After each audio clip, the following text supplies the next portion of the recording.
Assalamualaikum warahmatullahi wabarakatuh.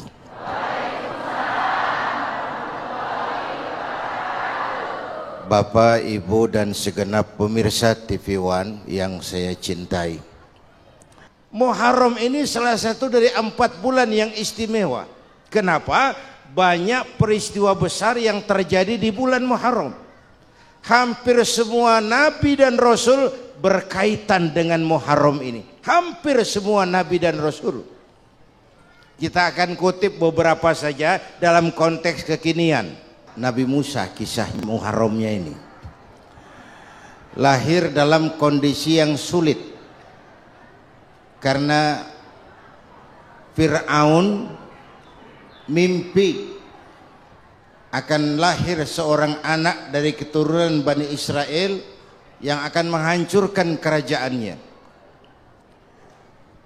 Kata Fir'aun, sudah lahir belum anaknya? Belum. Kalau gitu mulai malam ini laki-laki dilarang bergaul sama istrinya. Semua perempuan hamil di bawah pengawasan negara. Mulai hari ini kalau lahir anak laki-laki terutama Bani Israel, penggal. Bayangkan, nah Fir'aun itu bikin undang-undang seenaknya sendiri. Apalagi merasa kekuasaannya dalam ancaman. Penguasa manapun kalau merasa dalam ancaman, panik. Padahal kekuasaan itu kayak harimau. Makin lama ditaiki, makin sulit turun. Kenapa? Karena macannya makin lapar. Naik terus capek, turun dimakan harimau. Serba sulit. Saudara-saudara, kalau kita mau belajar dari Pak Harto, saya melihat kekurangan Pak Harto cuma satu, terlambat berhenti.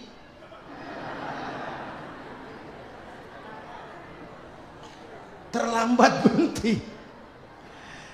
Di sekelilinginya banyak tukang-tukang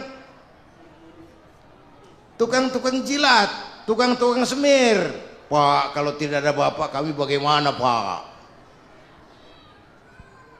Saudara hadirin yang saya hormati, maka sering saya ingatkan, temanmu yang sejati adalah teman yang membuat kamu jadi benar, bukan teman yang selalu membenarkan kamu.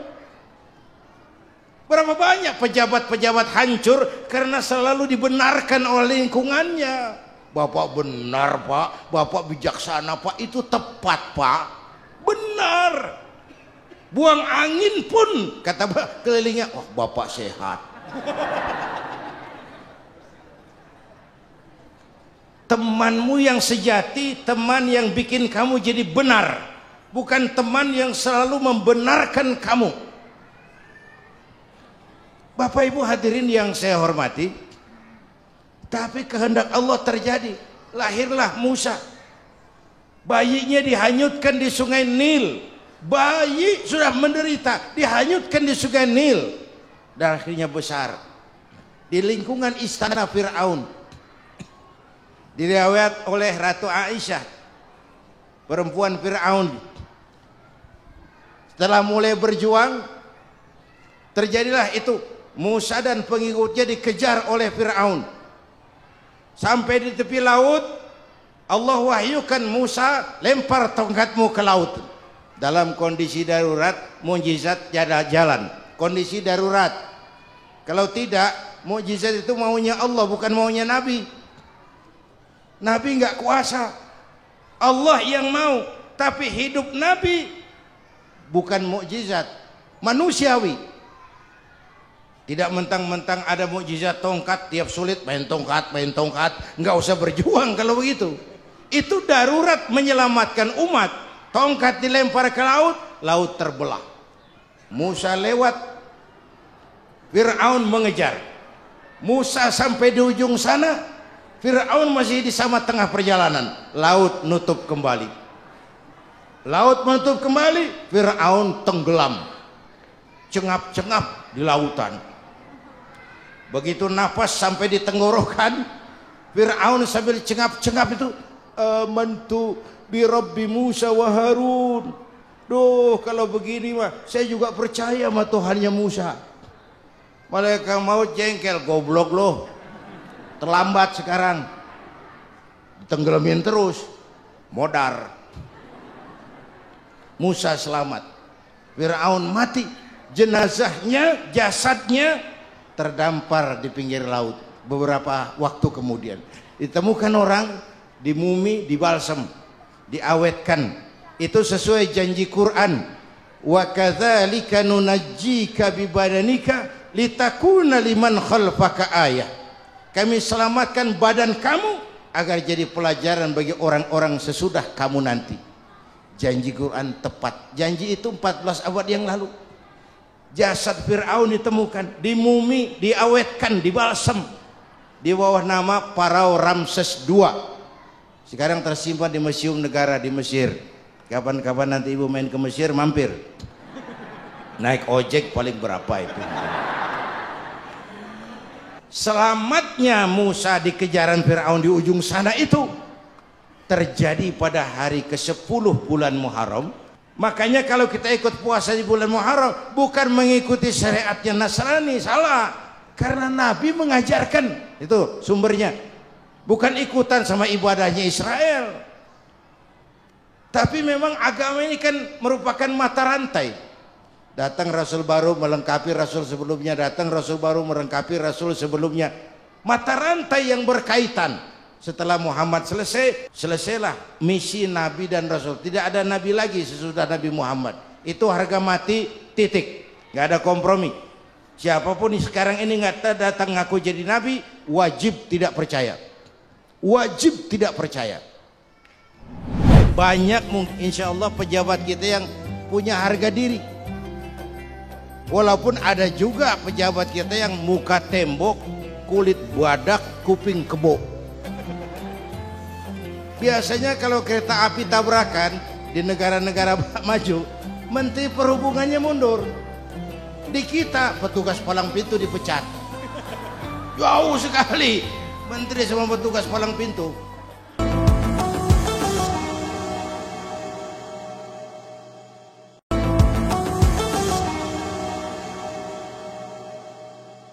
Pemirsa TV One, Bapak dan Ibu jamaah yang saya cintai, ada hijrah badaniyah, hijrah fisik yang dilakukan Nabi dan sahabat dari Mekah ke Madinah.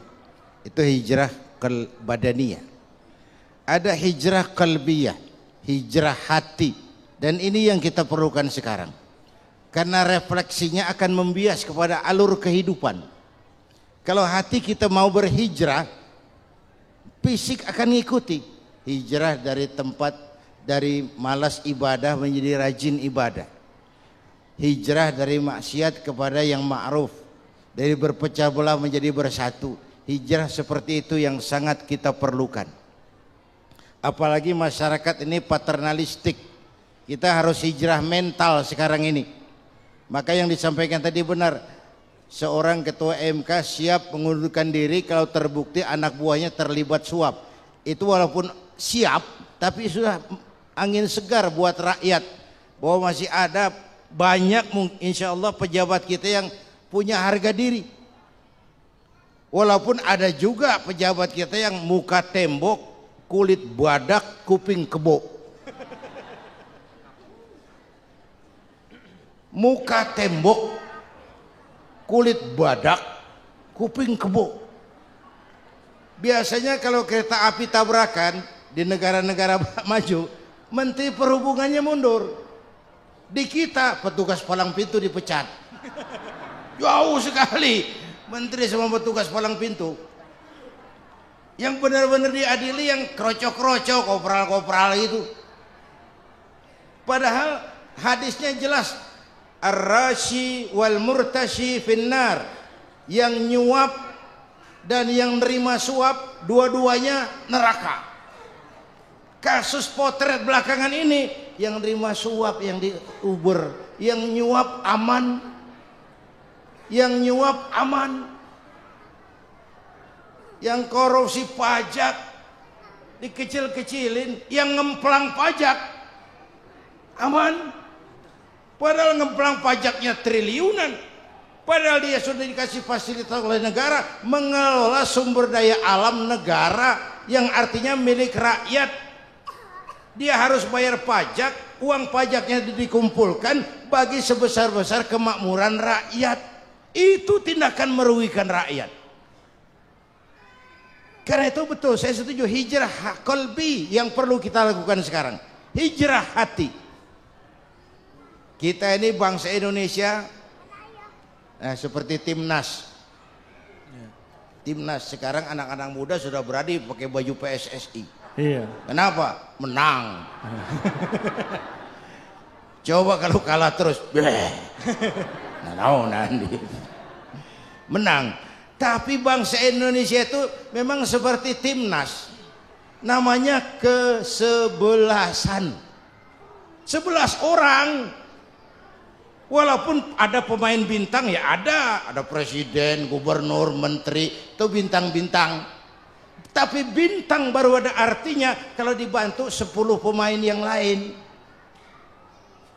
Cristiano Ronaldo, siapa itu? Bintang.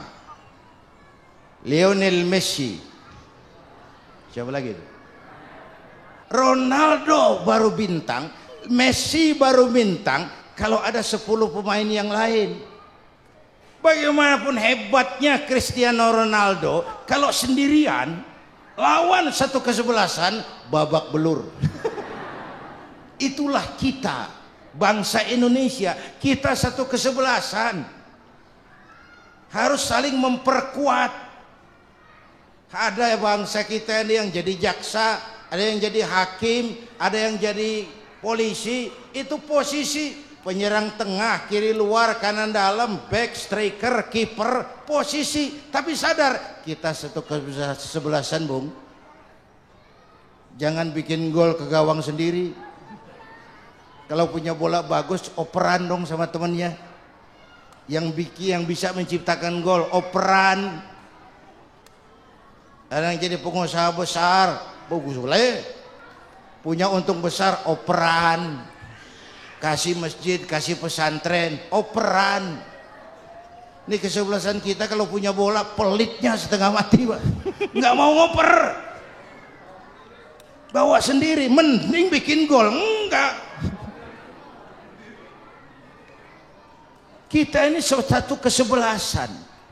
Satu sama lain harus saling memperkuat. Bahwa ada penyerang tengah kiri itu sih posisi. Tapi kalau memang peluang memungkinkan, ayo dong operan. Yeah. Saya iri sama kesebelasan Nasrani di Indonesia. Mereka kalau punya bola operannya cakep. Gereja cepat selesai. Rumah sakit Kristen cepat selesai. Kenapa? Operannya bagus. Kita ini kalau punya bola bawa sendiri, nggak mau ngoper. Maka masjid nggak selesai-selesai. Madrasah banyak yang bocor. Rumah sakit Islam kalah bersaing. Kenapa? Operannya berat. Ayo menyadari kita ini timnas, satu kesebelasan. Jangan menjegal kawan seiring, kawan sendiri dijegal. Sudah musuh terlalu kuat, gawang sendiri dijebol. Akhirnya terbalik kita ini. Mari kita tegakkan amaliyah Muharram ini, memperbanyak istighfar, menyantuni yatim, dan melaksanakan puasa sunnah. Intinya adalah pengendalian diri. Karena puasa yang halal saja bisa kita tahan kok untuk maghrib. Itu pengendalian yang punya disiplin tinggi. Jangan takut atasan tapi tidak takut Tuhan. Itu sumber disiplin yang rendah. Kita takut atasan tapi tidak pernah takut kepada Tuhan.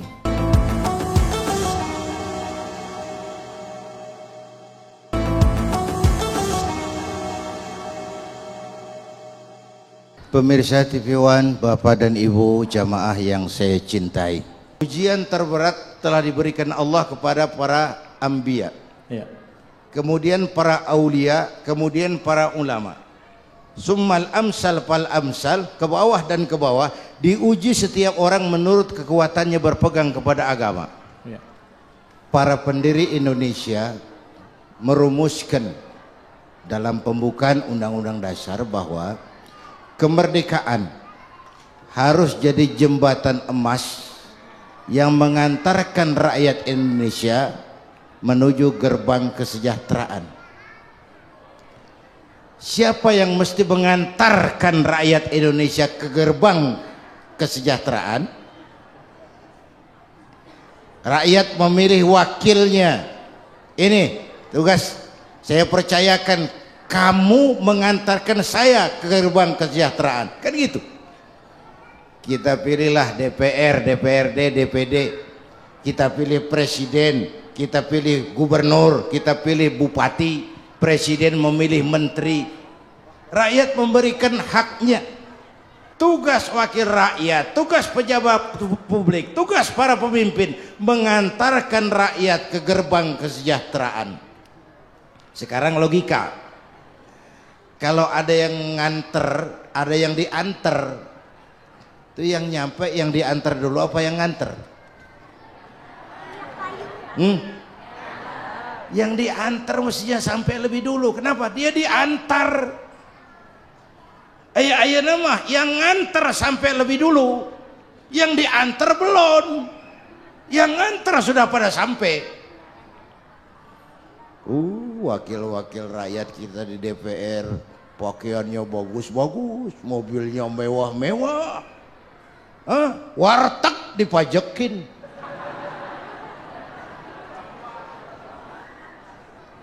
Kok yang nganter sampai lebih dulu, yang diantar keleleran di luar? Apa enggak malu kita?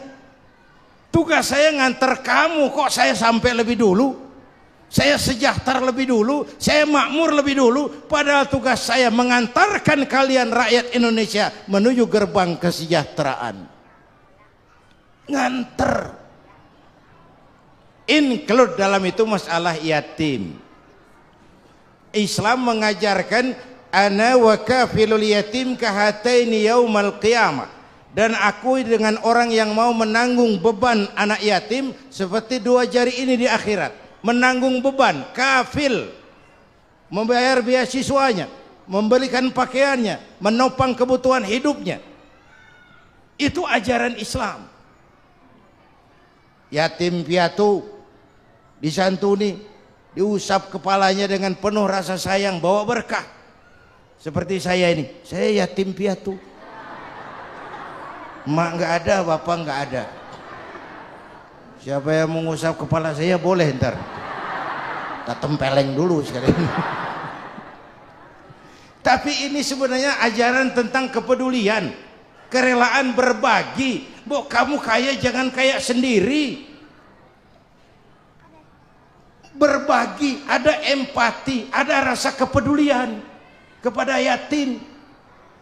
Oleh karena bulannya Muharram dirayakan menjadi lebaran yatim. Itu budaya lebarannya tuh, sama dengan Idul Fitri.